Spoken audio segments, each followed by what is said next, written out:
Dynamite. Have you heard about our lottery over here, Liam? What it went up to? Yeah, I know. It's crazy, dude. 1.3 billion. $1.3 billion, dude. Fucking hell. You want to sit? They're gonna sell enough lotto tickets, aren't they? Oh, they're probably going to get it up to about 1.5 billion by the time it's done, as they're figuring.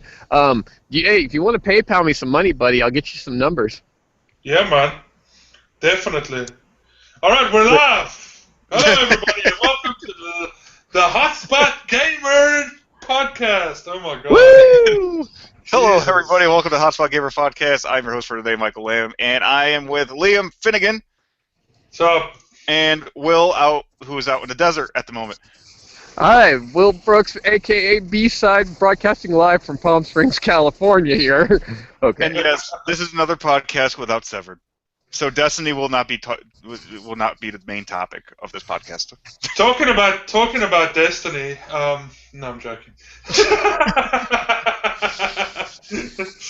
Yeah. So it's been a hell of a slow couple of weeks in the world of gaming, as far as I'm concerned. I'm playing Bloodborne, or trying to play Bloodborne at the moment, but Jesus, what the hell? That game is insane. Well, let's try to get Will's stuff done, because he doesn't have time, apparently. Guys, don't make me feel like that. Sorry, all the fans out there. Let me get in the car where I'm safe. It's quieter. Jesus Christ, there's people. All right, let's talk about the Activision Blizzard buying. Yes. Okay, so it was announced January 4th. There had been rumors for a while about it, but, rumors are rumors. But Activision/Blizzard bought MLG for like $43 million. What a bargain, I mean, they now are not only Activision Blizzard, but they're Activision Blizzard MLG. Who would have thought that the day would come where gaming would be just as big as a sport as baseball? And that's what I mean. I'm happy. I think it's a good thing. I think that Activision has the funds to back MLG. Well, the thing is, it gives all of those people that aren't really they're not really athletic, but they're really good at games.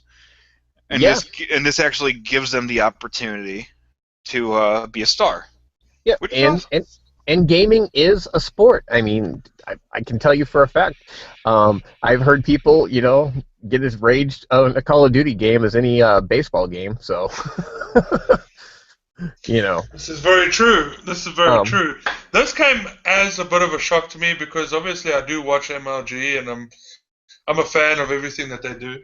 Yeah. And when that was announced, I was like, wow, Activision's just buying up everything. They are. Everything. I mean, they bought Candy Crush. They obviously bought Blizzard. They've now bought MLG. I think they're on the brink of a deal with fucking Bungie, and most likely going to buy them out too, by the looks of things. And oh god, they're the yellow freight of video games. Sorry, they are. They are. That's exactly what they're becoming. They're just buying everything up in hordes, and it's not necessarily a bad thing. But Activision's not also the best. They sort of they mainstream everything. So it's Walmart. It's like Walmart's next on their list. It's like taking a little mom and pop's thing, and then turning that little mom and pop store into a franchise. It's no longer a cute little thing that people will travel miles and miles to come and eat or buy stuff from. It's not. Everybody does it. Same thing. I'm a little bit worried about that. Here's the good thing about this whole thing. Usually when companies do this, they usually buy big companies like this just to shut them down, to get rid of them, to get rid of the competition instead of branching off and thinning out their own company. What they're doing is they're actually making the companies that they are buying bigger. Yeah. Yeah, no, I agree with you. They're not destroying the company. They're not pulling them apart and selling them off. Well, no, not at all. That's not what I'm saying. What I'm saying is that I hope that some of the game companies out there that make the games that we all love and whatever don't get sucked into the the franchise thing. You understand what I'm saying to you? I mean, it happened. Yes. It happened to Bungie already because they partnered with Activision for Destiny, and look what's happening to Destiny. Oh yeah. You know what I mean? Yes, it's becoming crap. And Well, here's It's not becoming crap. It's becoming. You can now buy a level 25 Titan. You can now buy a level 25 Warlock and Hunter. You well, can buy I already the said that packs. was coming, but Yeah. buy no, the on packs. the MLG thing though, It's bullshit. on the MLG thing though, here's my thing. The head of Activision said that he wants to make this the ESPN of gaming, and it's a good and a bad thing. And here's my editorial comment on this. The thing is, they want to bring it to TV and blah blah blah, but here's the problem with the whole TV thing. That's going backwards. Yes. TV is a dinosaur. It's dying. Okay, it really is. The modern broadcast television is a dinosaur. What the MLG has been doing. We have smart TVs now. Right. And MLG has been, in my opinion, ahead of the curve with the streaming. I mean, already. So I think that they were already a step ahead. So for them, to me, it's almost going backwards for them to go to try to do broadcast television stuff. I mean, first off, to do a broadcast gaming event is going to be either chopped and then rebroadcast, but to do it live would be a nightmare because on a regular TV with commercials because, well, I mean, those events are like 10, 15 hours long sometimes, right? I mean, Well, this is why most entertainment is coming from. Actually, it's coming through the internet. It's not coming through the cable lines. It's coming through your DSL lines and going through your modem, and going to whichever wireless device you're currently using. It's like, when last did you watch a movie on your TiVo box? When's the last time you popped a DVD into the DVD player? This is what I'm saying to you. well, this is exactly what I mean. yeah, Yeah, other than the James Bond Blu-ray collection I got for Christmas, awesome, by the way. Well, that's understandable.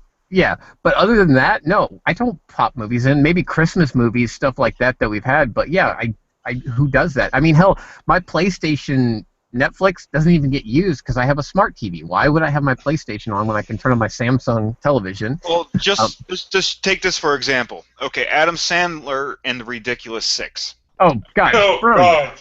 What Okay, a terrible fucking movie. Listen. I know Jesus. It was, but it was cool. I thought it was pretty funny how they had the dude Oh from my Twilight God. act like a retard. the whole time. They cut his eyeball out. That was my favorite part of the whole thing. My wife was sitting on the couch while I was watching this movie, and she's like, "Is that?" And I can't remember his name, but is that him? Is that? I'm like, yeah. She's like, "Oh my God, you've ruined my image of him." What about Terry and when they were going through everybody's special talents? He goes, "Well, I could play the piano with my dick." Dude, not just that, the Left Eye Gang, when they get Steve, whatever his name is, to cut his eyeball out, and then at the end he finds out, oh yeah, well, we never did that. That's crazy. I can still see out of it. I can still see out of it. He's like, well, can I cut my right out? Can't you see my dilemma here? Yeah, no. Anyway, but you're right. The media is changing. Everything is changing, and so for MLG and Activision to want to go to television, I think it's stupid. Okay. No, but if they go into television, that's fine. But I don't think they need to get rid of the streaming aspect of MLG. Oh, I don't think they will. It's just that's my personal editorial. I just think that going towards TV is backwards anyway. In my opinion, if they were to stream over the internet and use media over the internet, they'd make more money on the advertisement because that's all they're getting. They're getting money for all the ads playing during their. Oh yeah, well, and I'm fine with the ads part of it. I mean, obviously you got to make money. What I'm saying is, there's more ads and advertisement on the internet than there is on TV. Yeah, because you can fill a lot more space. You can have ads going while it's playing. You can have Kickstarter ads on your live stream. You can't get Kickstarter ads on TV. As far as the MLG goes, though, we'll have to see. I mean, this is so new that we don't know what's going to happen. I hope that it's a good thing, and maybe the TV coverage, if they do it right and have it as just a part of it, may be good just to get other people involved and bring in new ad companies that may not have been there before, major sponsors. Well, I mean, that's one aspect of it. The other aspect of it is, Activision's a massive company. I mean, they're a massive gaming company. We all know that. Activision's got their fingers in everything. That being said, they've also got a shit ton of money. Now, MLG was bought out for what did you say? $43 million? Yeah. Okay, so, they obviously weren't a multi or 100 million per annum company like Activision is. Because if they were bought out for Activision's a billion-dollar company, yeah. If they were bought out for 43, they usually buy them out for between 4 and 5 times their annual net profit that they make. Yeah. Okay, that's what the sort of buyout aspect is. Now, Activision makes probably billions per year with all the games that they release and everything they got their fingers in, including advertising. 31 million pounds. Yeah, so ridiculous. They can take a lot of money and pump it into this company, and there's going to be the prize funds might become more. With that being said, more people might compete. More people might be interested, and more people are going to want to advertise, and they might be able to do more MLG than MLG was being able to do. You must understand that one of these competitions, forget about the prize money, costs a fucking shitload of money to make. Yeah, it costs a ton. You know what I mean? Well, I can't believe Activision Blizzard Entertainment. I'm just looking to see how much Activision made or got Blizzard. Yeah, and you're right though, Liam. It does take a lot of money to produce these events as it is. I think that they could be better produced with Activision. I think the bottom line is that as long as they don't do something stupid, it's going to be a good thing for gaming. I think Activision, for all their good and bad, is kind of the forefront of gaming right now. They are the top dogs with Blizzard. So. Hey guys, can we say something? Can I say something a little bit? Yeah. Who are you? Let's talk about esports. Let's talk about our Call of Duty tournament. Yeah. Oh, that's just over a month away now. A month and a bit. And the $1 million prize money? Just kidding. Hey, if we win $1.5 billion on the fucking lotto, I'll give away $1 million. Well, let's see. The tournament, the date is confirmed. It is February 27th at 9 p.m. Eastern Standard Time. So that's 9 p.m. Will's time again. No, 9 p.m. my time. No, that is actually 6 o'clock my time. Yes. So 9 p.m. your time is still... like 1 o'clock in the morning your time. 1 o'clock in the fucking morning. God damn it. Okay. Yeah. So get a nap. Get a nap. Get a nap in. Get lubed up. The prize is a gift card to either Game or GameStop. Or. No, four. Is there an or? 4. No, I said 4. 4. Oh, 4. 4. Let's see. I think it's $120 for the GameStop card and 82 pounds and change for the game card. I'm not doing the conversion. Well, that works. That's awesome, and I hope people sign up, which they need to. I think we're already full, though, aren't we? No. You can fit up to 18 people, and we have 7 slots left. Okay, so if you're listening, get in there, people. Yep. We're going to have a spectacular... Oh, and all those who have competed before, do not worry. I will be hosting with my Mega Internet. I will be going direct line to the modem. We will be going as fast as they will allow us without throttling. Yes, and when Will says Mega Internet, it is Mega Internet. I have like 100 megabyte per second, so it's not the best in the world, but it's. Well, you sure you don't want me to? I just upgraded mine to 200 meg line. You sure you don't want me to host? No, you're competing, and you're also in another country, and most of the people competing are in the country, so actually it would create more lag. That would. But anyway. So we got that. Now, Mike, I wanted to cover real quick because I'm gonna have to go in a minute. The game I was going to talk about.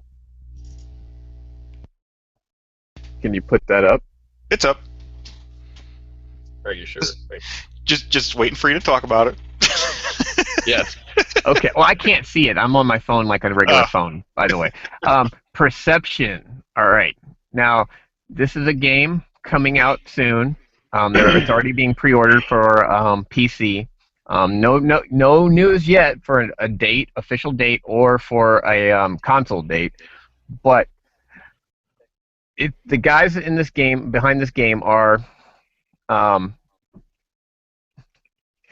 guys behind this game are the guys that were behind BioShock Infinite, and some of the guys from Dead Space. Now, do you want to explain to the people that, or people that are watching this, the pictures I'm showing? You want to explain why the images look the way they do? Yes, the images look the way they do because the person you're playing as is named, I believe, Cassie. She is blind, and she uses the echolocation scenario, kind of like Daredevil. If you guys are familiar in the world with his use of echolocation, how he sees things. So as you're going along, you'll hear this tapping noise, and what you'll see is the immediate area covered. So basically, you're seeing a sonar image of your surroundings. So, right. So this is what makes this game so freaky, is that it's not a game like Outlast or something where, yes, it gets dark, but you can still see in certain times. No, throughout the whole game, you're blind, and you only have to rely on this echolocation system to see things. Right. You know? It can either make the game fail or make it very interesting. All the stuff I've seen so far, the gameplay demo stuff and the trailer look amazing. It looks creepy. It's got creepy characters. I don't know much about the story yet. I don't want to try to get too involved in this pre-stage. So, but it's going to be a cool game, and I'm looking forward to it. So.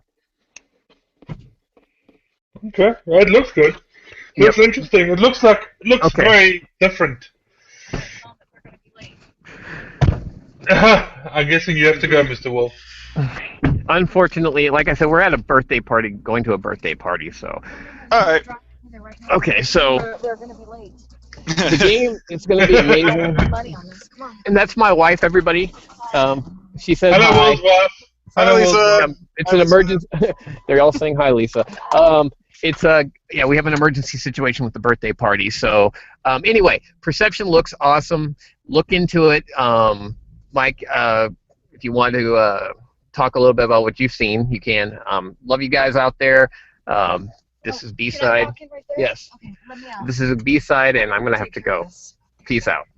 Yeah. Bye. Just let me out. I got to go. I'm trying to... Well, we had some real laugh in our podcast this week. And, fucking hell. Okay. Not every day. Right. Well, hi, Will's wife. It was nice to have you on the podcast, even though you were a guest that you didn't know you was. I suppose you want to talk about Assassin's Creed Chronicles. Yeah, I want to talk about Assassin's Creed Chronicles. Listen to my nonsense. Assassin's Creed Chronicles is a series of 3 games that was started and was released and started to be released last year. Let me just read my notes here. 21st of April. Okay. So a lot of people would have played the Chronicles in China already. So that's the Assassin's Creed Chronicles China. China takes place after the film Assassin's Creed Embers. The game takes place in 1526 China and is focused on a female protagonist, Xiao Jun. After being trained by legendary Italian assassin, I can't say his name, I never can, I tried. She returns to her homeland to exact vengeance against the Templar group and the 8 Tigers who wiped out the Chinese Brotherhood. So, that was China. Now, on the 12th of January, which is Tuesday, Assassin's Creed Chronicles India is being released. India takes place in 1841 and features a protagonist named Arbaz Mir. While the I can't say it. SIKH. Anybody that can say that word, please message me. Empire was at war with the East India Company when Master Templar arrives with a mysterious item that used to belong to the Assassin's Order. Mir has discovered why he has come, steal back the item, protect his friends and his lover. Some of the weapons introduced are typical, like a Mongol sword, like I think it's like a rapier, the curved weapon. Yep. And a concealed katana type weapon as well. You also get smoke bombs and slingshots. Now, these camera angles of this gameplay look pretty weird and not really like our original. No, they're not. It's taking away. I think they're trying to do something different with these three games than like your normal Assassin's Creed. Yeah, it kind of reminds me of like a side scroller. It is almost like a side scroller, yes. Okay, so and then on the 9th of February, just under a month after, India, Assassin's Creed Chronicles Russia will be released. Okay, so it's going to be one of those types of games with episodes. Yes. Okay. Yes. So Russia takes place in 1918 during the aftermath of the October Revolution and will feature protagonist Nikolai Orlov. Orlov wants to leave with his family but is required to perform one last mission for the Assassin's Order. Infiltrates the house where the Tsar's family is being held by the Bolsheviks and steal an artifact that's been fought over by assassins and Templars for centuries. So I take it it's that guy that's dressed in black holding the Mosin Nagant. That's correct, yes. Okay. Okay, he along the way he witnesses the massacre of the Tsar Nicholas's 11 children, but manages to save the Princess Anastasia. He must escape the Templar while protecting the artifact and Anastasia. Now, this isn't your run-of-the-mill Assassin's Creed game. No, it seems like the story is really in depth, and it seems like it's a pretty big story. Yeah, I wrote those notes last weekend. That is not Wikipedia this time, Mark, okay? I'll send you a screenshot. I actually have notes I wrote down. Oh my god. But there's actually a shit ton more, like seriously a shit ton more information on the internet about these games. And yeah, just, go out, get it. It really looks like fun. It doesn't look like your basic everyday sort of Assassin's Creed game. So, yeah, that's what I got.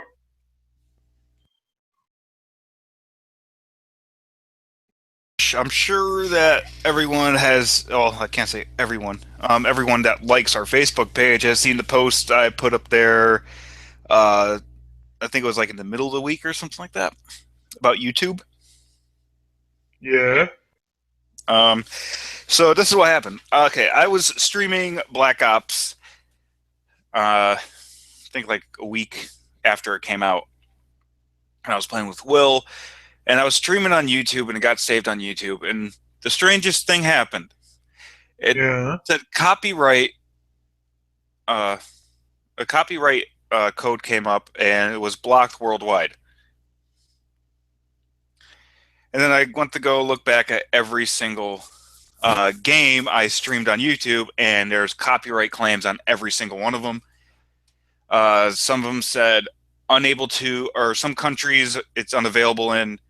Some content was deleted. Some content was blocked. Streaming games on YouTube.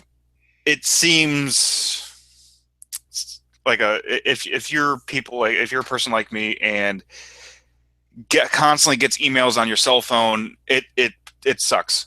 Every time you upload a video from your console, you get a copyright code, and then you have to go and dispute every single one of them. Oh my god! Okay. Yeah. Which one was another big one? Another Activision game, Tony Hawk Pro Skater. All the music that I streamed it for 3 or 4 hours, and every single track that played during those 3 or 4 hours, I got a notice for. Wow. Same thing with Star Wars. All the music in Star Wars, the imagery in Star Wars, I got bombed with messages. I know you can just simply go in and dispute it, but it's a waste of my time, and I don't feel like doing that. Well, I don't understand how YouTube can release the ability to stream live from your console and then hit you with all these notifications. Because of course you're listening to music while you're gaming. Of course the game's going to have music and items in it that's copyrighted. Of course. So basically, what YouTube has gone and done is they've completely just fucked it up because. Well, they're all they're all automated responses from their servers. Yeah, but they got to look into that because you can't do that. Well, yeah. Well, they came out with YouTube Gaming, and now YouTube Gaming is basically for video games. And if video games has content that other people made, and if you have a channel based off of video games, you're going to get copyright warnings, and it's a pain in the fucking ass. You going in and disputing every single one of them. Fallout isn't that bad. Star Wars Battlefront can get pretty bad with the notifications. Same thing with Black Ops still. Getting notifications for that, and even though you dispute them, it says it's unavailable in some countries, which is complete BS in my opinion. That is complete BS. If a company is going to have a gaming site for games, how are you going to notify them that they have copywritten material in their videos? Obviously, they know because they purchased the game and it's from a different company. Yeah, what they have to do is they have to find some way to implant some type of coding and tell their servers or their automated software and say, okay, this is a video game. It cannot be copywritten. That's exactly what they need to do, because now most of the people that use Ustream and Twitch, if they record their gameplay and then go put it on YouTube, they usually put music behind it that's not copyrighted or something. They won't. A lot of the gameplay stuff you see, you don't hear the music of the actual game. Okay, you hear someone else's music or something else. Now on YouTube, you can actually look up non-copyrighted music. It's actually a thing, and you can look up the music and you can actually download that music and put it behind your videos, and they don't mind. It's non-copyrighted music, which I thought was pretty cool. My son found that actually when he was busy streaming. Well, the thing that I like doing Ustream because Ustream has better quality, in my opinion, because I have horrible internet where I'm at, and I go to Ustream. I never get disconnected. I never get any warnings about my my gameplay being shut down. YouTube, I'm always getting a notification up in the corner saying that my signal's too low and broadcasting is going to stop. It warns me when it's going to stop. And then when I go back and actually watch my live stream while I'm doing my live stream on my cell phone, which doesn't do anything to my connection whatsoever, it looks like shit. YouTube live stream, in my opinion, does look like shit. Ustream, it, like my live streams on Ustream may look a little bit pixelated once in a while, but then it corrects itself because I think there's a 30-40 second lag time within the video, so it actually keeps the servers at a steady pace. Where my YouTube settings, there is no lag. You're seeing what I'm seeing. Yeah, I should shut that off because that's probably what's killing my internet. You probably should shut that off. I should, but I do get more views when I use YouTube. I can actually like this is the only good thing about. I know you can do it with Ustream, but I get more interaction. I get to interact more with the people watching my my stream. Like people leave messages. Believe it or not, Dying Light gets more hits than anything on my live streams, which is weird. I don't understand it, but it's wow, because... Dying Light's still an awesome game even today. So yeah, I know. Well, we got that new DLC coming out. Yeah, well, unfortunately, and don't tell Will this, I got rid of my Dying Light so I could buy Black Ops 3. Well, I was going to get rid of Destiny, but considering Destiny's only worth $1.50, there's really no point of getting rid of the thing. It's just going to collect dust until I end up throwing it in the garbage. Okay, now, I mean, there's only two of us. We're just having a general conversation here. You've played Bloodborne, have you not? I have, yes, I have. What the fuck? How are you supposed to play that game? I am stuck in the city, in the central city of Yarnall. I cannot kill all those fuckers walking up and down the main road. I don't know where to go. So I'm lost as fuck. You haven't even fought the first hunter yet. I haven't fucking done anything. I can't get out of. Now, I'll come to the gate. You come out of the medical center and you go through the graveyard and you go out the gate at the back. I know exactly. I know exactly what you're talking about because I played that. You go down for 5 fucking hours. You go down the stairs and you go down and one guy jumps out there and you go down the stairs and there's like 4 walking up the main road. Mm-hmm. Them you can take care of if you sort of shoot your gun, get their attention, run back up the stairs and funnel them on the stairs. You can sort of like kill them. Yeah. You go around the corner, you kill the one gunman there. I know where all of their positions are off by heart because I've fucking done this so many times today. Then I go up the stairs, there's a guy around the corner. You kill him quickly because otherwise he sneaks up behind you. Then there's a guy with fire at the top there. You kill him. You run across, you kill him. Then there's a dog that comes because, well, fuck you. So you kill the dog, okay? But then there's like 8 people there. So you throw a Molotov cocktail, you kill 4 of them. They come running up the stairs, and there's a guy with a gun across the way. He shoots at you, like, relentlessly. There's a guy with a gun down the bottom, which you got to take care of as well. He shoots at you relentlessly. And when you've killed all of them, there's one big fucker down the other side. On the other side of the door, yes. Carrying a big fucking thing, and you can't kill him! I can't even... I'm like, oh my god. Like, this is what obviously, you didn't read my review. That's what our website is. We do micro reviews. We don't do full reviews or micro reviews, so you can read them quick and get the point. So we can get the point across to you. Now, in the review, it states that I literally died every 10 minutes in this game when I first popped it in for, I think it was at least 5 hours. Then by the time I reached level 30, I was able to, kill people and do just run through. Like those guys that you're fighting right now, my character can probably kill them in like 2 hits. Okay. After you get through that part, you still have a ways to go to get to the first hunter, which turns into a werewolf. This is why my brother, I can't stand it when he goes, Mike, your rating system is flawed because how could you rate Bloodborne so low if everybody else rated it a 9.5 or a 10? I go, well, first of all, the game isn't really that great. Okay? If you haven't played Dark Souls at all and go straight into Bloodborne, you are completely fucked and you will hate the game for like the first 5 hours that you play it. But once you start leveling up and equipping your guy with better weapons, then you'll start enjoying the game. But if you keep on dying over and over again, it gets repetitive and you just want to throw it in the garbage.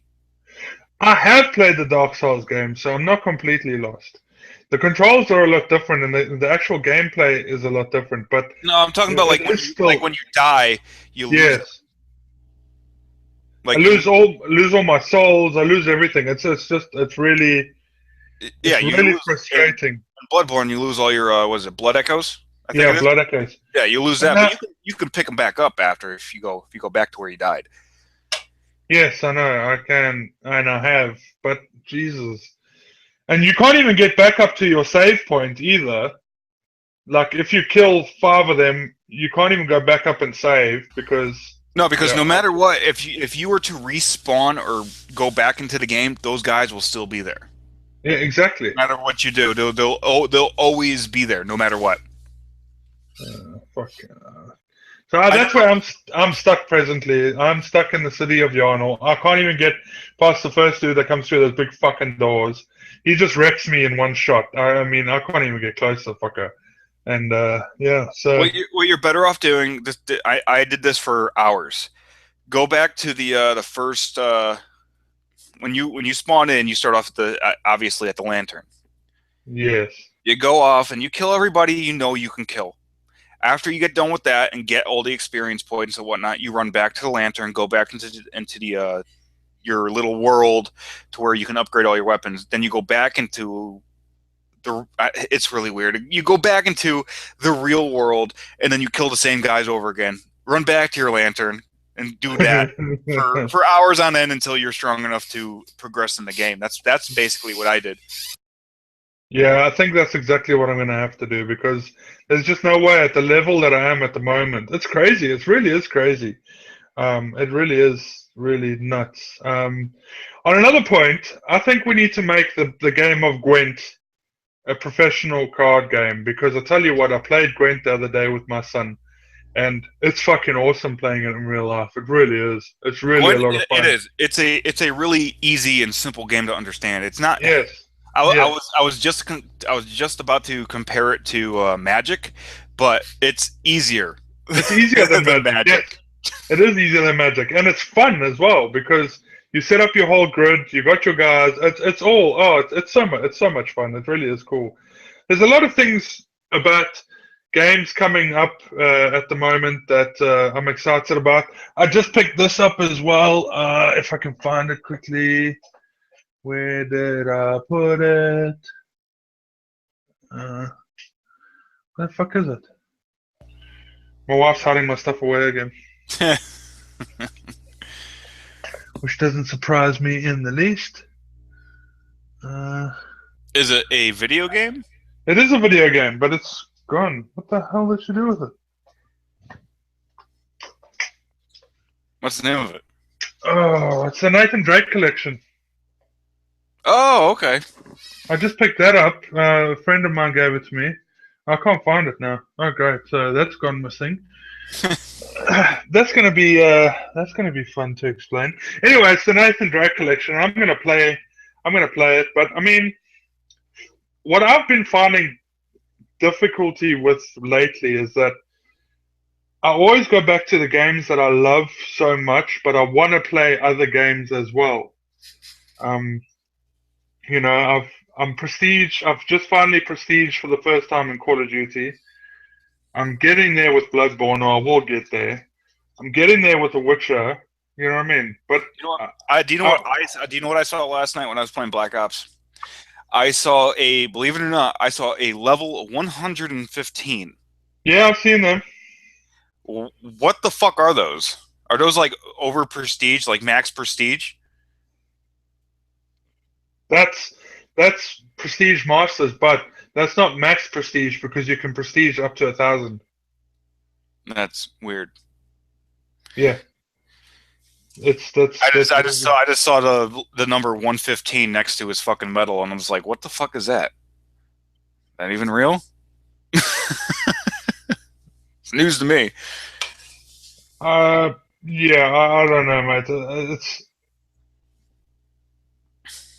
So what? Let's see. What else? Well, obviously, I've been busy, and me and you don't really talk that much during the week or the weekends because we play completely different games. And well, yeah, we do currently. Yes. You're too busy with your damn schoolwork, and I'm always fucking working. And when I get home, I'm just not in the mood to talk to you pricks at HSC, you know. Well, let's see. What I have been playing a lot of Fallout lately. Oh, you've been playing Fallout, okay. Yes, I've been playing Fallout. I'm in the process of building the signal interceptor. Ah, right. I had enough stuff to build all the generators needed to supply the thing with power. And then you got raided. No, I accidentally disabled or dismantled all my generators. Don't ask How me. do you accidentally dismantle your... I said don't ask me because when I tried It actually asks you like 3 times before you dismantle something if you're sure.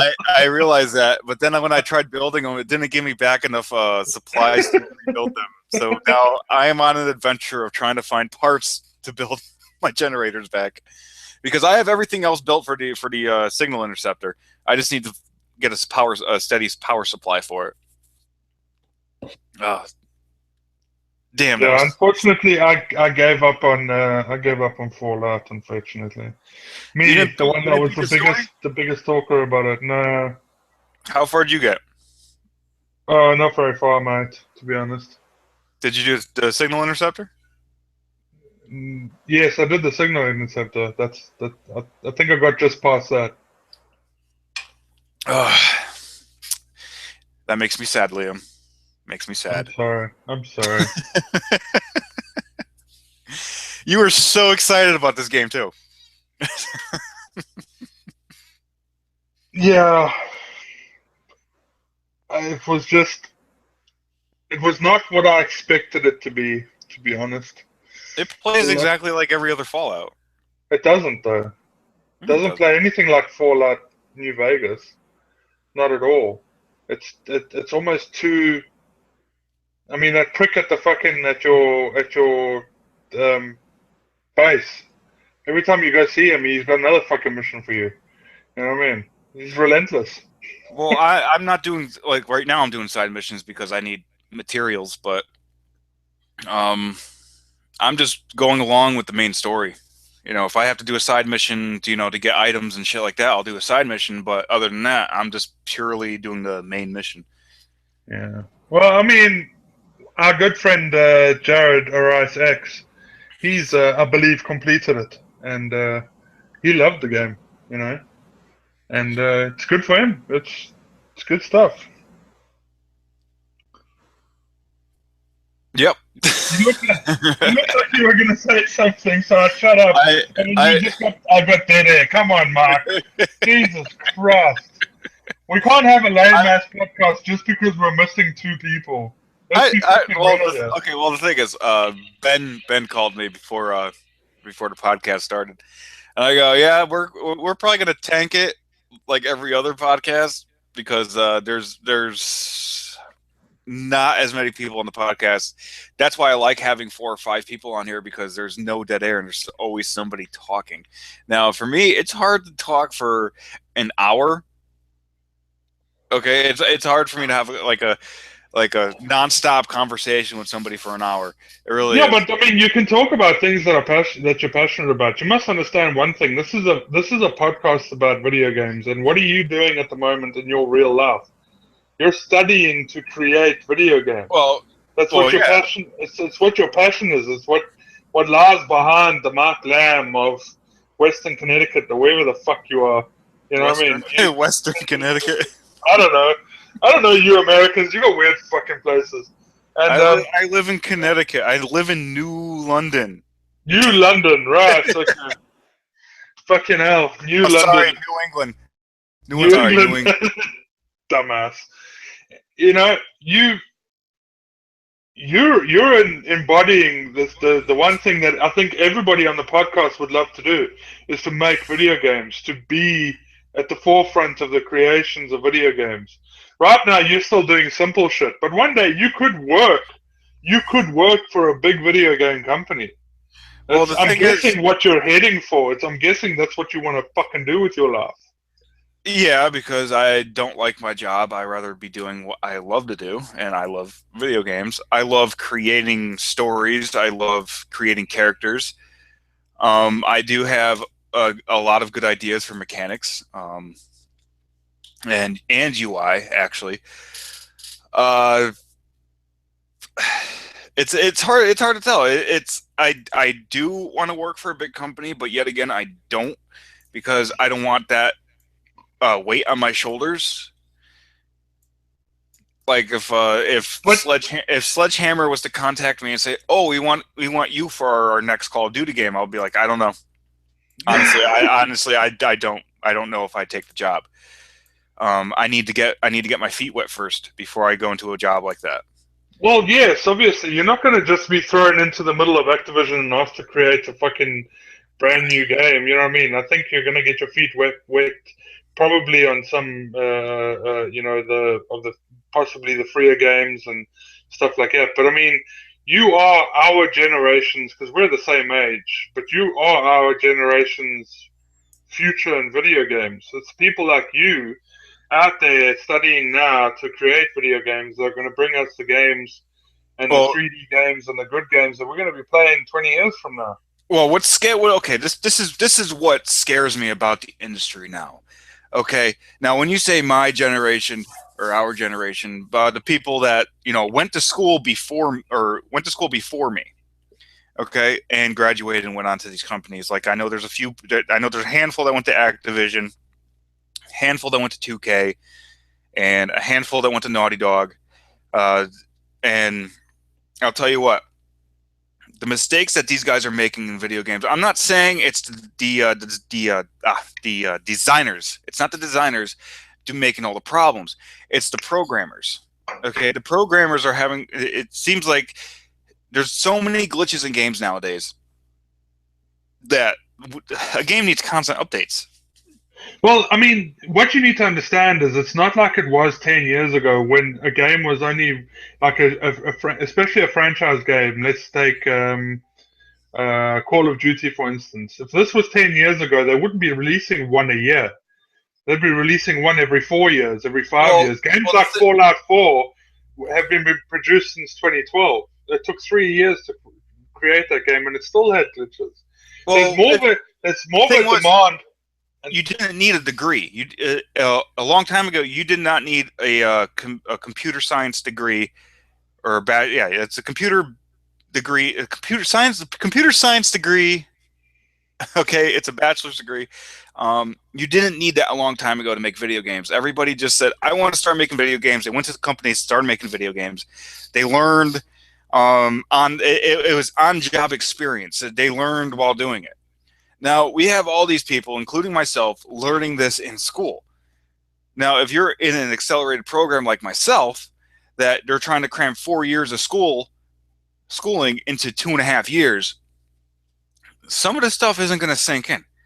Okay, like me, programming is programming. It's a language. It's something you need to learn. It's really not all that hard. It's basically read.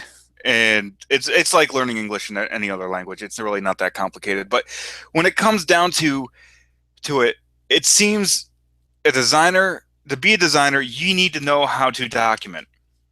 Documentation is really important in the video game process.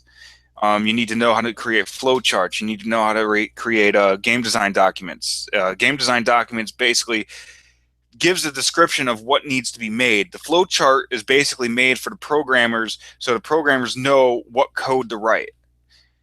So you need, in order to design a game, you need to know all these elements of a video game. And sometimes I have encountered some students have a hard time grasping the concept of either the documents, the flow charts, or even or just as simple as working in a team and communicating with a team. I have witnessed a lot of, I don't want to say insecure people in my school, but there are. It's your average college people in college. They don't sleep. They're always nervous about tests or nervous about projects. And every time I'm in a group of people, I go, listen, stop freaking out.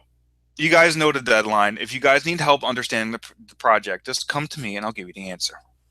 Okay. I don't know if it's because I'm easygoing when it comes to group work, but obviously that if you get on my bad side, I'm an asshole.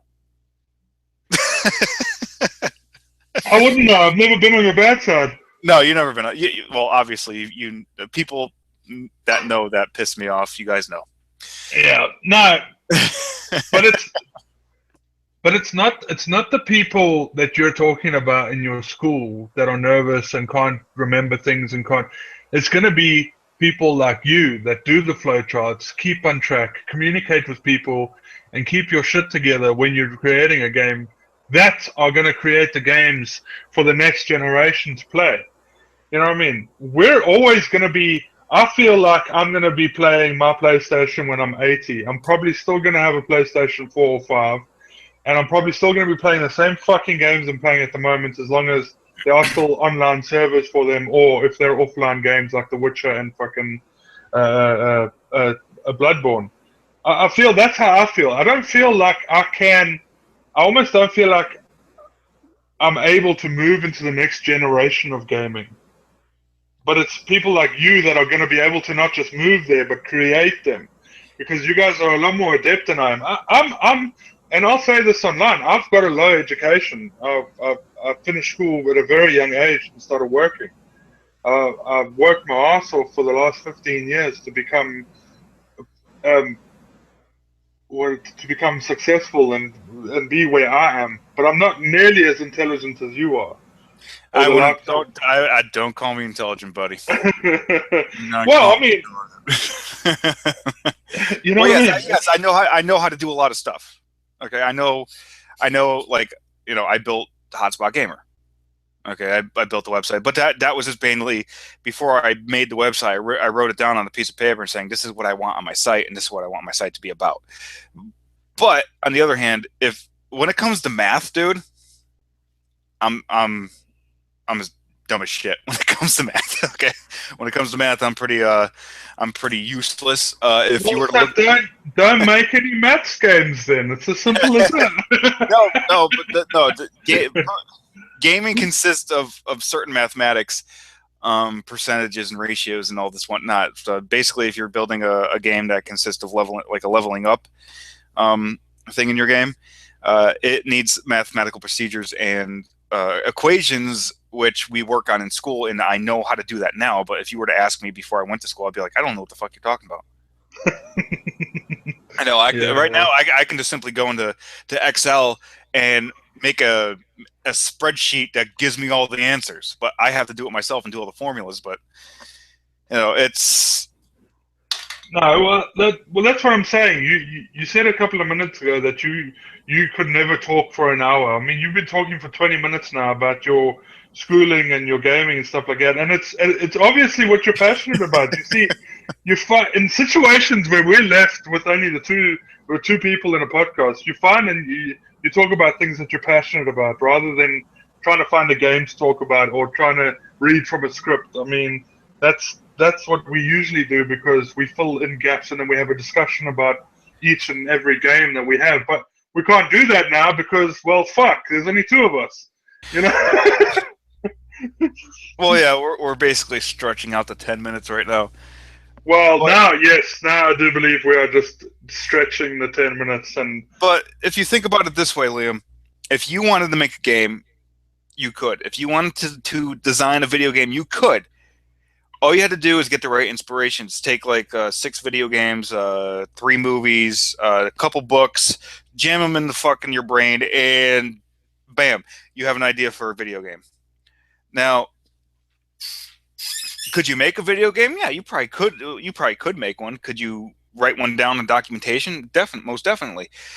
But the thing is, in order to get a job in the industry, you need a certificate that has your name on it and says that you have a bachelor's degree in computer science, which I think is completely bullshit now in order to get a job in the field.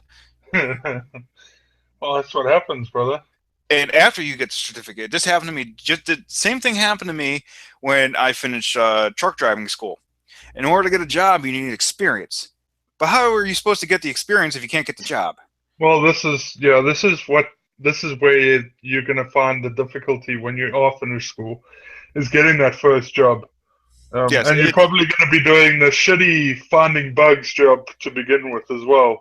You know? Yeah, I see QA in my future. Yes, unfortunately. So, believe it or not, I did get shut. I did get shut down for a QA position, by the way. Oh, you got shut down? Yeah. Obsidian, the guys that made Baldur's Gate. Yes, yes. I applied over there for a game or a QA job, and they said, please answer truthfully on our questionnaire form. So I made it to like stage 2 of the application process. And they're like, do you know of our game? And I'm like, yeah, I know of your game. And they're like, well, how much did you like the game? I don't really like your games. And I think that pretty much killed my opportunity to go work over in Obsidian. Yeah, well, you know what? You know, when they say honestly, I don't think they mean that honest, Mark. Well, if somebody comes up to say I'm trying to get a job over at, let's say, Activision, because we've been talking about Activision for fucking years. If I worked at Activision, they came up to me and said, Mike, how do you think the development process went during Call of Duty? Now, if I said, well, it went good, that would be complete bullshit. Now, I would say it was horrible, it took too long, and everybody was so disorganized. In reality, I'd probably get fired for saying that. What should really happen is I should be promoted for saying that. Well, yes, but you won't ever get promoted for saying that. I know, but there's I don't know. It seems like everybody works ass backwards, and all they want is a compliment in order to proceed. It's unfortunately, the generation that's coming into video games at the moment, they all need what's the word I'm looking for? Constructive criticism. They all fucking need it. They all need to be told exactly what to do, when to do it, and then they need a pat on the back when they're done. Like, who told... I'm trying to think I forgot who made Tony Hawk Pro Skater. I know Activision had their hands in the midst. But who told them that this game is good enough to publish? I just want to know who had that final decision. Was it Tony himself? Well, if it was, then he's really got no taste in video games. Was it his kid? Because I guarantee you, it was his kid's first time in a video game, like as a playable character, and it, in my opinion, was probably the worst game of the year. But you guys picked Afro Samurai, which I'd never even seen Afro Samurai. Do I want to see it? No, I don't. No, I don't want to see it. You can't anyway. They pulled it. They pulled it completely. It's gone. I'm sure I can find gameplay on YouTube, but I don't even want to do that. All right, I think we're going to end it for. I think we're at the end of our conversation, Charles. To everybody that is going to watch this, I apologize, and to all our loyal fans, thanks for coming along, and have a good week. Keep on gaming. Now you can. I'm not gonna remember everybody's Twitter. I'm not Ben. So you can just simply go to hotspotgamer.com, go to our live streams, and there is a Twitter icon right next to our names. You click that icon, it goes to our Twitter accounts. Everybody's Twitter accounts. Yes. So I don't know why Ben has to say everybody's Twitter account. All you got to say is go to hotspotgamer.com. Because it's a Ben thing. We love it. That's why. Yeah, I know. Well, at hotspotgamer.com, you can find all of our live streams. Everybody that works at Hotspot Gamer, you can find live streams. You can submit your reviews, micro reviews, not full reviews. We don't want full reviews because, honestly, in my opinion, that's what I hated about Game Informer and IGN. I don't want to read 2 pages of crap to tell me that a game is bad. Or if a game is good.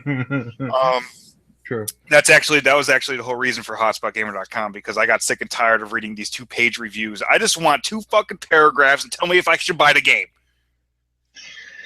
Buy the game. Buy all the games. Anyways, hotspotgamer.com is you can find us. You can find all the information on us, even the trade-in values of your games here in the U.S. What else is there? Win stuff for free. Sign up. The lotto for April is Dark Souls 3 and Uncharted 4. Yes. Also, our Call of Duty tournament that takes place February 27th, 9 p.m. Eastern Standard Time. It is free to enter. There are 7 or 6 slots left open. The first place winner wins a $120 gift card, and in Liam's case, a game card. Yay! But I'm not going to win, so it's fine. Because I think you're the only person in the UK, unless you get like Kev or somebody. Luke and Kev, and yeah, I'll try to get my boys in there. You know, hey, you get the $120, two free video games right there. There we go. Done. Okay.